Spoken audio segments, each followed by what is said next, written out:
अक्सर लोग कहते हैं कि जीवन का सबसे बड़ा सत्य है मौत। अगर हाँ तो उसके बाद क्या? स्वर्ग और नर्क क्या है? इंसान मोक्ष की प्राप्ति कैसे करता है? हिंदू धर्म और उनके महान ग्रंथों में जीवन के रहस्य और स्वर्ग जैसी बातों का वर्णन किया गया है, जिसमें काफी बातें एक समान है।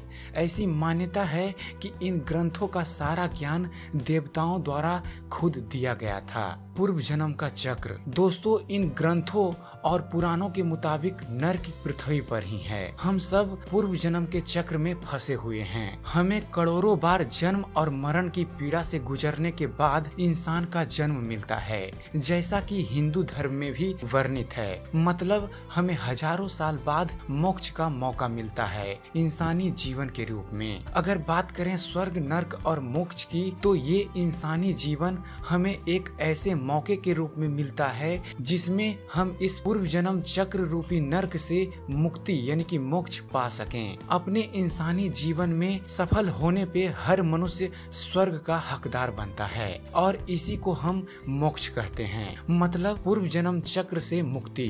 अन्यथा मनुष्य को जन्म और मृत्यु की पीड़ा का सफर जारी रखना पड़ता है, क्योंकि आत्मा तो अमर होती है। मोक्ष की प्राप्ति के बारे में बात करें, हमारे जीवन की तुलना की जाए तो पुराणों के अनुसार आत्मा अनंत तक रहती है।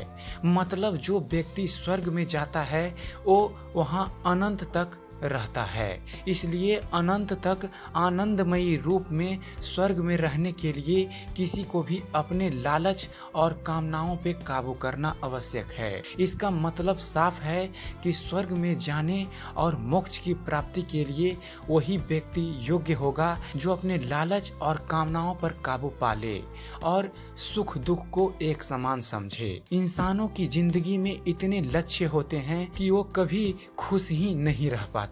तनाव और दुख सिर्फ हमारे सोचने के तरीके और जीवन शैली पर निर्भर करते हैं। सिर्फ भारत में ही हर साल हजारों लोग कुपोषण और भूख से मर जाते हैं। कोई जरा उनसे पूछे कि उनके जीवन का क्या लक्ष्य है तो उनका बस एक ही जवाब होगा, पेट भर के खाना। ये बात भी सच है कि अगर इंसान में आगे बढ़ने की चाह ना होती तो आज हम अपने जीवन में इतनी तरक्की और सुख सुविधाएं ना जुटा पाते। लेकिन इसका मतलब ये नहीं है कि हम अपनी इंसानियत से ऊपर उठकर अपने लालच और कामनाओं को ही अपनी जिंदगी बना लें, क्योंकि इनकी कोई सीमा नहीं होती जिससे हमें केवल असंतुष्टि ही प्राप्त होती है। यहाँ पर हम सभी के मन में कुछ प्रश्न उठते हैं जो धर्म ग्रंथों और गीता के अनुसार उसके जवाब कुछ इस प्रकार हम सबको मिलेंगे कि मुक्ति किसको कहते हैं। तो इसका उत्तर हम सबको मिलेगा, जन्म मृत्यु के चक्र से छूट जाना, उसी का नाम मुक्ति है। किससे छूट जाना सभी मनुष्य चाहते हैं, जिससे छूटने की इच्छा सभी जीव करते हैं। तो यहाँ पे प्रश्न उठता है कि किससे छूटने की इच्छा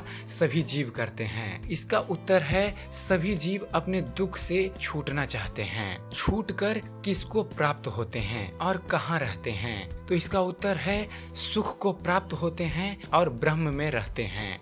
मुक्ति किसको प्राप्त नहीं होती? पुराणों के अनुसार जो अधर्म और अज्ञान में फंसा हुआ जीव है उसको मुक्ति नहीं मिलती। अर्थात अधर्म, अविद्या, कुसंस्कार, बुरे व्यसनों से अलग रहे और सप्त भाषण, परोपकार, विद्या, पक्षपात रहित न्याय, धर्म की वृद्धि में अपना आचरण करें, तभी आपको मोक्ष मिलना संभव है। तो आशा करता हूँ आपको हमारा ये वीडियो पसंद आया होगा। अगर जो आपको इस चैनल पर दिखाई गई जानकारी पसंद आती है तो आप हमारे चैनल को सब्सक्राइब करना ना भूलें। हमारे चैनल को सब्सक्राइब कीजिए और देखते रहिए, जानते रहिए। धन्यवाद।